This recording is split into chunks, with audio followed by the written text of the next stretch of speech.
अस्सलामुअलैकुम। मैं प्रोफेटोपैथिक हकीम मुज़फ़्फ़र हुसैन अजमल आपसे मुखातिब हूँ। आज एक फिल्मी गाने का एक सेंटेंस याद आया, उस पर एक टॉपिक जो है वो हेल्थ से रिलेटेड बनाने के लिए एक समझिए हमको तमहीद मिल गया। तो वो गाना ये था कि कोई फिल्म में का गाना का दूसरा मिसरा ये था कि दुनिया के बनाने वाले ने क्या चीज़ बनाई है लड़की, माने औरत को जो अल्लाह ने तख्लीक किया है तो एक वो अजूबा शाहकार है। और जन्नत में हम लोग जानते हैं कि आदम अलैहिस्सलाम का दिल बहलाने के लिए अल्लाह ने उन्हीं की पसली से दादी हवा को बनाया था। तो उसी वजह से एक यूनिवर्सल सच्चाई है, बल्कि हदीस के हिसाब से भी है कि औरत जो है वो टेढ़ी पसली के हड्डी से पैदा हुई है, इसलिए इसको सीधा करने की कोशिश कीजिएगा। 100% अपने मन मुताबिक तो ये टूट जाएगी। इसके टेढ़ापन से जहाँ पर लगा हुए पर फ़ायदा उठा लीजिए तो काम देता रहेगा आपको। मनसा ये है कि किसी भी औरत के अंदर सारा चीज़ आपके मन मुताबिक नहीं मिल सकता, आपको उसी में एडजस्टमेंट से अक्लमंदी से काम करना होगा। तो उसके बारे में एक जोक है जो इंशाल्लाह लास्ट में हम बता देंगे। बहुत बेहतरीन, बहुत मार्वेलस। लोग जोक बोलते हैं लेकिन जोक नहीं है, वो एक प्रैक्टिकल चीज़ है जो बताते हैं। मसला ये है कि हमारे किचन की मालकन तो औरत ही होती हैं, और ख़र्च के मामले में एक मिलती है, एक बुज़ुर्ग का कौल है कि शायद गालिबन जामे सगीर की किसी रवायत में मिला कि मैं जब भी बीमार पड़ता हूँ तो अपने अहलिया से 3 दिरहम लेकर और उसका जो है जैतून का तेल और शहद मंगवा के और उसमें बारिश का पानी मिला के उसको पी लेता हूँ।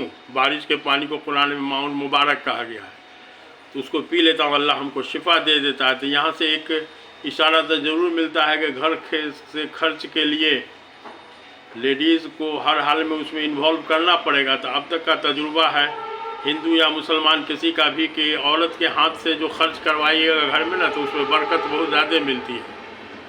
और ऐसा है कि वही खर्च अगर आप अपने हाथ से कीजिएगा तो बहुत जल्दी बेबरकती हो जाएगी, लेकिन औरत के हाथ में खर्च करवाइए तो वो जो है कम खर्च में अच्छा से घर को चला भी देंगी या कुछ बचा भी लेंगे। और वो बचता है जो समझे जिसको उनका कौशलिया बोला जा सकता है, तो वो आपके आरे वक्त में काम आप ही को देता है। इसी में हुआ ना था कि जो नोटबंदी हुई तो बहुत सारे मामले घरों में झगड़ा फंस गया। झगड़ा इसमें फंसा कि सवेर में किसी के हस्बैंड ने 5,000 रुपया ज़रूरत के तहत मांगा था, अहलिया ने बहाना कर दिया, कहाँ है, ये नहीं है, ये नहीं है, वो नहीं है। और जब वालेकुम अस्सलाम, हम तो बता रहे थे कि नोटबंदी के मामला में हुआ कि झगड़ा घर में फंस गया। रात में 5,000 रुपया मांगा गया, दिन में तो नहीं था, और रात में 25,000 रुपया निकला हुआ है कि बैंक से बदल के ला दीजिए। तो वैसी हालत में ये झगड़ा की बात नहीं थी। मतलब ये कि वो जो बचाया जाता है वो आप ही के लिए बचाया जाता है। इसमें जो है बहुत बड़ा हिकमत है। तो इसीलिए घर के खर्च को कभी अपने हाथ में न लीजिए, ये लेडीज़ लोग का मसला है, लेडीज़ के हाथ में दीजिए आप। प्लस ये कि लेडीज़ जो है किचन की मालकन है, तो किचन की मालकन होने के नाते हमारे लिए बहुत आइटम सब है लेडीज़ को समझाने वाला आइटम सब। जैसे किचन में जो गड़बड़ी होती है, दाना को लोग खुदाना बना के खाते हैं, तो वैसी हालत में आप चाहे तो सबसे ज़्यादा इस्तेमाल होता है लाल मिर्ची, तेल। तो लाल मिर्ची तो खाने वाली चीज़ थी नहीं, बहुत बड़ी वाहियात चीज़ है। हरी मिर्ची का थोड़ा बहुत आता है कि चलिए भाई सलेवरी ग्लैंड को एक्टिवेट कर देता है, सलीवा ज़्यादा निकलता है, जिससे डाइजेशन में थोड़ा सा ज़्यादा मदद मिलती है। तो यहाँ तक तो बात लगती है दुरुस्त। कहीं कहीं पर लोग बताते हैं कि शायद हरी मिर्ची में थोड़ा सा विटामिन सी भी मिल जाता है, चलिए। लेकिन इसके आगे लाल मिर्ची में ऐसा ख़तरनाक मामला सब है कि उसको पीस के अगर चमड़ा पर लगा दीजिए तो आपको चमड़ा में फोड़ा हो जाएगा। तो अब है कि इसलिए लाल मिर्ची वाहियात चीज़ है, उससे बचा जाए। मगर हमारे लेडीज़ लोग का मुंह बथा बन गया लाल मिर्ची के मामला में। वो लोग जो है होल सेल में लाल मिर्ची इस्तेमाल करेंगे और उनको एहसास नहीं होगा कि तिता है। तो बहरहाल थोड़ा सा उनको समझना चाहिए। अब इसके बाद आता है तेल का नंबर। तेल के बारे में हमको याद है कि 2007 में हमने अपने गांव में सर्वे करवाया था। तो अपने गांव में जो सर्वे करवाया था, चूँकि किताब में हमको लिखना था, तो उसमें ये था कि हमारा गांव माशाल्लाह बहुत खुशहाल गांव है। हमारी 62 साल उम्र है और हमने बिजली में आँख खोला है, ये समझ लीजिए, बिजली की रोशनी में। जबकि शहर से 17-18 किलोमीटर दूर हमारा गांव है रामपुर। तो वैसी हालत में अब जो है टेलीफोन, बिजली, मुस्तकिल बाज़ार, अंग्रेज़ी दवा की दुकान, डॉक्टर, ये वो और ज़रूरियात की ज़िंदगी की रोज़ाना की चीज़ें, सब्ज़ी, गोश्त, मछली, अंडा की दुकान हफ्ता में 7 दिन। तो मसला ये कि इस तरह का खुशहाल गांव है, वहाँ जो हमने सर्वे करवाया तो 7 आदमी के परिवार में किसी के घर में हमको 10 किलो से कम तेल खर्चा होता हुआ नहीं मिला, जबकि WHO वाले के हिसाब के नॉर्म के हिसाब से एक आदमी के तेल की ज़रूरत एक दिन की फैट, तेल, घी, चर्बी, डालडा की 15 ग्राम पर हेड पर डे की ज़रूरत है। और उस हिसाब से 7 आदमी के परिवार में एक महीना में तेल का बजट 3 किलो 150 ग्राम होना चाहिए था। हमको अपने गांव में 10 किलो से कहीं नहीं कम मिला। तो इस तरह का हमको लगता है कि कोई भी आदमी अपने घर का इस तरह का अंदाज़ लगावेगा तो शायद हमको नहीं लगता कि इससे कम में मामला उनके यहाँ भी फरियाता हो। माने ये समझिए कि हम लोग तेल 3 गुना खाते हैं और 3 गुना तेल जो है हमारे देर सवेर लीवर पर को ही डैमेज करता है। इसलिए आज के दौर में एक रिसर्च आ चुका है कि कहीं पर से भी 1000 आदमी को अगर पकड़ लिया जाए और उनका जो है वो लीवर के फंक्शन का टेस्ट किया जाए तो फैटी लीवर जो है 85% लोगों को फैटी लीवर मिलेगा। और वही जो है बाद में सिरोसिस ऑफ लीवर और उसके बाद कैंसर का प्री स्टेज हो जाता है। तो मसला ये है कि लीवर से आपके पॉकेट पर भी लोड पड़ता है और हेल्थ भी बर्बाद होता है। इसलिए औरत लोगों को समझना चाहिए।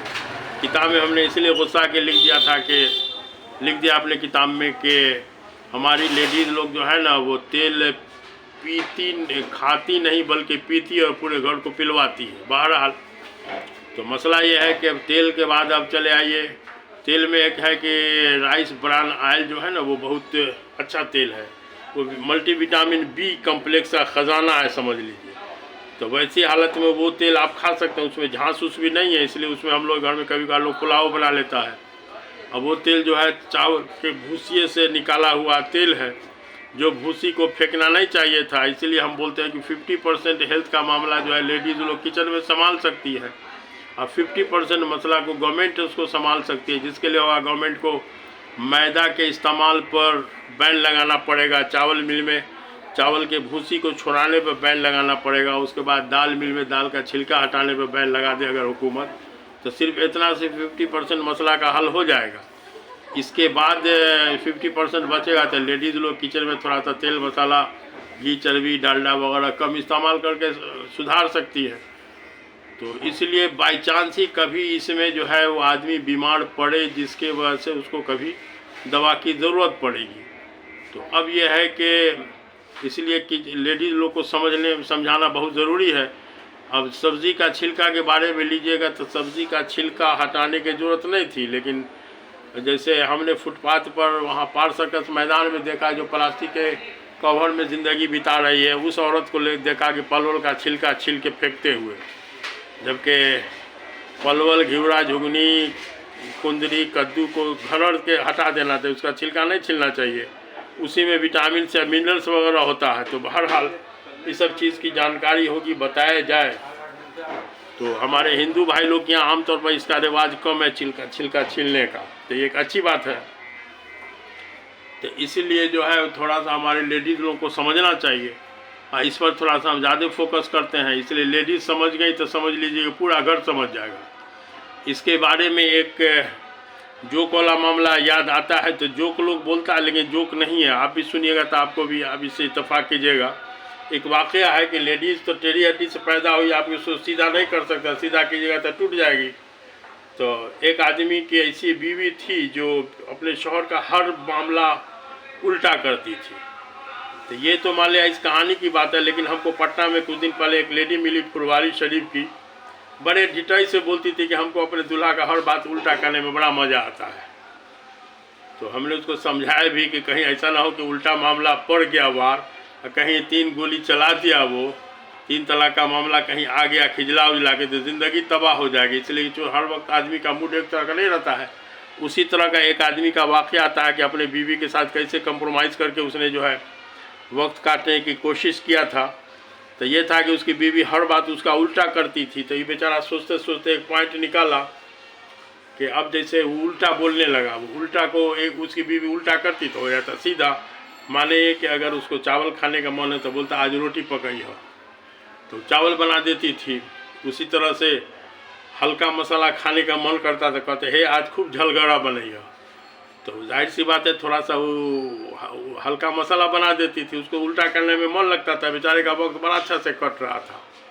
इसी बीच में शामत आमाल कह लीजिए, उसको मैके जाने की ज़रूरत पड़ी, तो बीवी को मैके साथ लेके अपना चला। तो उसके गांव के और ससुराल के बीच में एक नदी पड़ती थी, और नदी में बरसात की वजह से बहाव का ज़माना था, तो बीवी तैरना नहीं जानती थी, तो और मर्द जो था तैराक था बेहतरीन। तो अब होता यह है कि बीवी को अपना पीछे का दामन पकड़ा दिया और नदी में हिल गया, तैर गया। तो धार के ज़माने में बरसात वगैरह में नदी में धार की वजह से कहीं कहीं पर भंवर बन जाता है, जो पानी टकराता रहता है, नाचता रहता है। तो उस भंवर में बड़का बड़का तैराक सब भी जो होता है वो डूब जाता है, जो ख़ानदानी तैराक सब है। लेकिन अब उसमें हुआ कि मर्द तो जानता था, जब वो भंवर जो फंस गया मर्द, तो ऐसा हिसाब से फंसा कि अब जो है उसकी बीवी का दामन छूट गया। तो जब पहले तो अपने को बैलेंस किया, बैलेंस करने के बाद जब इधर उधर देखा तो देखा कि बीवी जो है कोई बैल फंसा जा रहा है और उसी बैल का दुम पकड़े हुई है। तो इसको एक इत्मीनान हो गया कि चलिए भाई, जानवर जो है ना चौपाई को अल्लाह ताला सिखा के भेजते हैं, वो डूबता नहीं है, वो तैरना जानता है। तो अब हुआ ये कि एक बैग जो है, हाँ, तो बेचारे को दुनिया वाला मामला याद नहीं रहा। तो बीवी को हमदर्दी में कहा कि हे अच्छा से पकड़े रहिए, वो दोम को छोड़िए ना। बस वो बेचारी जो है दुनिया वाली बात उसको याद आ गई, जो नेचर पर आ गई वो। इसलिए कहा था कि आदमी का नेचर नहीं बदलता है। तो उसने कहा कि वो कह रहा है पकड़ने के लिए, बस छोड़ दीस। अब छोड़ दीस तो जाके डूब गई, और डूबने के बाद बेचारा किसी तरह से किनारे निकल के पहले तो थोड़ा देर खूब रो लिया। रोने के बाद मामला ये हुआ कि अब जो है लाश खोजने का अभियान शुरू हुआ। तो लाश खोजने लगा, खोजते खोजते थोड़ा सा देर हुआ, तो वहाँ पर जो मल्लाह उल्लाह सभी पहुँच गया अगल बगल का। तो मल्लाह पूछा कि क्या कर रहे हो, तो कैसे लाश खोजना, बीवी डूब गई है। तो कहाँ पर डूब गई है, तो जो जगह बताए ना उससे धार के मुखालिफ सिमत में, माने कि धार अगर पश्चिम से पूरब है तो वो डूबने वाली जगह से पश्चिम जाके खोज रहा था। तो मल्लाह कहा कि धार पूरब जा रहा है तो पूरब चलो ढूंढने, तो उधर फंस के गई होगी। तो ये बोला कि ना दुनिया में हमारी बीवी सब काम उल्टा करती थी, इसलिए यकीन है कि मरने के बाद भी वो इधरे गई होगी, उल्टी दिशा में गई होगी। तो मसला ये है कि ये तो एक तरह से किसी ने जोक बनाया है, लेकिन प्रैक्टिकल ज़िंदगी में भी बहुत ही अहम चीज़ है। इसलिए हिकमत के साथ औरत से कोई चीज़ मनवा लीजिए प्यार मोहब्बत से। उसके बारे में हदीस में निशानदेही आता है, किसी बुजुर्ग का कौल है कि बीवी को खुश करने के लिए दुनिया का जितना झूठ बोलना है भूल सकते हैं, सब झूठ जायज़ है, उसमें ज़रा सा भी आपको गुनाह नहीं होगा। तो इसलिए अल्लाह ताला की तरफ से भी है, मियाँ बीवी की ज़िंदगी में जो है, इसलिए कहा जाता है कि इसमें किसी तीसरे को दखल अंदाजी का कोई हक़ नहीं है। तो अब है कि खुशहाल ज़िंदगी के लिए एक आखिरी नुस्खा ये भी है कि शादी के वक्त में आम तौर पर जो है लोग खूब ध्यान देते हैं, पैसा वाली, हसब नसब वाली, आजकल तो तालीम वाली खोया जाता है, नेटवर्क फुल खो जाता है, जबकि हदीस का मफ़हूम है कि औलाद में ननिहाल का असर होता है। इसलिए तुम शादी करो तो लड़की के ननिहाल वालों को देखो। और नेक बीवी के बारे में हज़रत उमर फारूक रज़ियल्लाहु ताला का कौल है कि दुनिया में कोई दौलत जमा करके रखने की चीज़ नहीं है, अगर कोई दौलत जमा करके रखने की चीज़ है तो वो है नेक बीवी। तो वैसी हालत में अब है कि नेक बीवी को हासिल कीजिए, उसकी हिफाजत कीजिए और उससे जो है खुशहाल ज़िंदगी बनाइए। तो अल्लाह ताला जो है हम लोग को हिदायत दे, सही हिदायत दे। और आज एक बैग जो है कहा ना कभी किसी ज़रिए से, तो फिल्म का गाना का एक मिसरा याद आया, उसी पर टॉपिक याद आया कि ना इस बात को कुछ जो है एक वीडियो डाला जाए।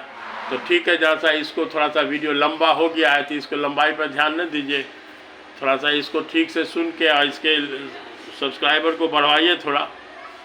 तो ठीक है, तब ठीक है, तब खुदा हाफिज़।